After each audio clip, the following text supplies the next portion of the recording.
What's up, Tuesday lunchtime, people? It's your buddy Choppadong, and of course, we're back with an MLB rundown for Tuesday, August 25th.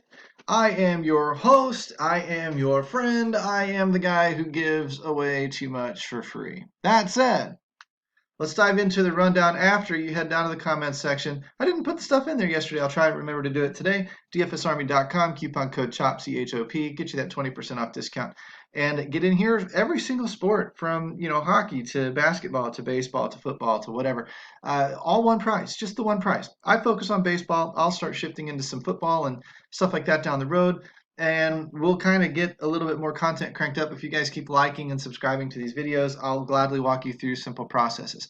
I will also come back later today for my VIPs and go through a more detailed process of setting up the optimizer. So if you're not a VIP, you might consider tuning in and becoming one just for that aspect alone, because as we start to hone in on our own processes and fine tune things a little bit, we start generating some results. And then, of course, it's what we do inside DFS Army. We start sharing. We share our successes here. And that's what makes you a better player largely, as well as being able to actually answer questions, ask questions, get them answered, etc., etc. That said, follow me out on social media, Twitter, at Choppadong, and let's dive into the research station today and blow through these teams and positions that we're looking for stacks, and then which players are we giving that 15% boost into the optimizers today for today's slate. 10-game slate on, Tuesday evening. Start with the pitching tab, obviously. Scroll over. I'm not even going to do the K-score thing. I mean, I like it. If I was building just one lineup, I would use it. If I'm building a bunch of lineups, I really don't care. I'm going to end up with exposure to a lot of these guys. I really don't knock guys off. I may put caps on them at like 5%. I don't want to see a guy more than 5%. But guys come out of nowhere all the time. And when you're building 100 lineups, you're going to need 2, 3, 4 lineups of these guys just in case, because that's just the way the slate works out. But I will sort by ascending order on W score, shove all that shit to the bottom, and I will look at the bad pitchers down here. It's not as bad as it was yesterday in some cases. Those numbers will tell you maybe, how many guys are over 500, how many guys are over 550, how many guys are really, really bad. Will tell you what kind of quality spot those bats are in. But we do see less green down here today than we did yesterday. So you might even go up this high. I might even look at a Sierra on a guy like a Marco Gonzalez, but generally the bottom 4 or 5 teams is where I focus. So my initial stacks would be St. Louis, LA Dodgers, White Sox, Oakland, and then where's Marco Gonzalez? Oh, Padres. Padres are red hot right now, of course, so that would definitely make some sense, would it not? These are some spots where I'm going to take additional weight. I'm going to go into our MLB leverage stacking tool later today, and I'm going to see which of those 5 teams has the most leverage. I'm going to boost my projection or boost my exposure there. And then I will decrease exposure if the Dodgers are chalky. I don't want chalk. I'm going to look, baseball chalk fails all the time. I mean, look at Trevor Bauer last night. It just fails very frequently.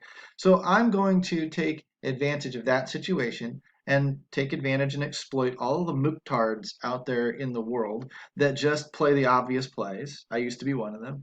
And I mean, there's a lot of logic or weight to that. Those are the most common plays, but that is not the optimal way to go. Or I guess it is the optimal way to go. We're building suboptimally because when the suboptimal actually is the best way for the night because we get an outlier performance out of somebody, then that gives me more leverage. That gives me more control over winning contests and tournaments. So I have to sit back and just wait for my night most of the time. And most of the time, it's not going to really work out if I spread myself too thin or take too big a risk and go all in on a team that fails. So this is where we're going to start our focal point. And then as the day goes, we'll modify as we go. And I'll show you how to do that later on in the other video. But now, knowing that we want those 4 teams and maybe San Diego up here, we'll kick into the batting matchups tab. And same thing, we knock those early games off. We come over here, we sort down here by K-score. We'll see what kind of depth we get on a slate like tonight. If the 600s run all the way down, okay. What we'll go ahead and do today is we'll drop that filter on it at 580. So I'm going to put a number. This, you can filter out our tool. This is the greatest thing you could possibly do. I say 580, I mean 575. And that's going to kick out a lot of the stuff that I don't necessarily care about. Not that I don't care that they're in good spots. It's that I don't care to boost them in my optimizer. Now, I don't even need to look and scroll over to the right and make you guys dizzy. I can just click the center spot, and I see Yasmani Grandal is the only guy that I'm going to boost at the center spot. Don't care what his K score is. It's over 580. Brad Miller, Encarnacion, Abreu, Freeman. I like it when it's only 3 or 4 guys. I don't like it when we have 10 guys because it boosts too many projections at once. I have to put up with that sometimes in the outfield. But generally speaking, we're looking at a relatively normal depth slate tonight. 2 second basemen, Muncy and Wong. Wong is interesting. He is not going good. I would check a trends tab on him. Machado, Arenado, Matt Carpenter. It's going to like Cardinals, of course. Let's go over here to the shortstop since we already did catcher. Tatis, see, look at that. That's a deep position at catcher. So, or shortstop. So if I'm you and I'm building some kind of a cash lineup, I'm probably going to take my value here with an Edman, a DeYoung, somebody like that, maybe a Corey Seager, and I'll go pay up elsewhere at second base or something where it's a little bit more important to do so to get that premium talent. My tip to you, Tatis, Seager, Anderson. Whew, got the yawns. Apologize for that. Outfield, look at how shallow that is. Wow. Usually deeper than that. Bellinger, Luplow, Gallo, Peterson, Yelich, Happ, Myers, Yastrzemski, Fowler, and Kyle Lewis will round it out. That's a pretty good mix of players. Was it 2 or 3 per position and about 10 outfielders? So we're right at about 20 people.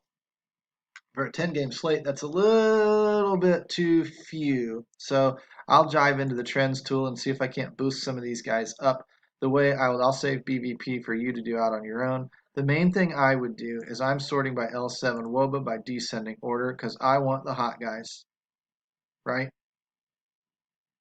And I'm going to knock out, I'm going to use another filter, and I'm going to knock out the guys that aren't getting to, 20, 25 plate appearances because they generally aren't starting every single day. They're more platoon type players.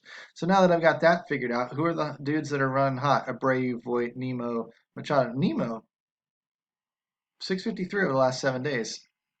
Machado, Sano, Moreland, Freeman. These are guys that I might boost him. I like seeing Lewis in there since I boosted him in projections already. I'm not going to boost him more. I'm just going to make sure he's boosted. Same with Bellinger, Peterson. Brandon Belt would get included. Some of these guys down in here, anything over about 500 WOBA is really ripping the cover off the ball. So these would be guys I would not up them all. I would not increase them all. I'd stay towards the top of the list, but I'd give another 5 to 8 guys a boost, and that's it. That's how I set my optimizer up. I start targeting those stacks. I put weight on those stacks. I build with an optimizer that allows me to build stacks. And then I go into the specific players and I boost the guys that I want to see in more of my lineups. I realize that I'm not going to see them in all of my lineups. I don't want to see them in all of my lineups. I don't want to see anybody in really even 50, 60% of my lineups except for rare exceptions. But I do want to see them in more than, say, 25% of my lineups. That's what's going to give me a little bit of a core, a little bit of exposure, heavier exposure to the teams that I really like, but at least a little bit of exposure to everything else. All I'm trying to do is catch the industry off guard and send a runner deep into the GPPs. Last night, was 4th in another 4,000 man tournament. Got up to about 260th in the 140,000 man nickels. So, it works. It didn't go far enough, but it worked. It made it a profitable night. That's all I care about. Profit is profit, and you can learn how to do that too when you become a member at dfsarmy.com. I can show you how to set the optimizer up. I can show you how to use these research tools. This one is so hyper simple, it's ridiculous. You don't need all these other numbers. Just focus on the few I give you, and your research is done in under 10 minutes every day. You go into the optimizer, you crank out the lineups, you can be done in a half hour. You can come home from work dead exhausted and be done in a half hour and be competitive. Whether you're building 3 lineups or 150 lineups, it doesn't really matter. I can show you how to do it. Come inside, coupon code CHOP, CHOP, 20% off discount. Get in here and start learning today. This is Tuesday, MLB Rundown, and we're out of here.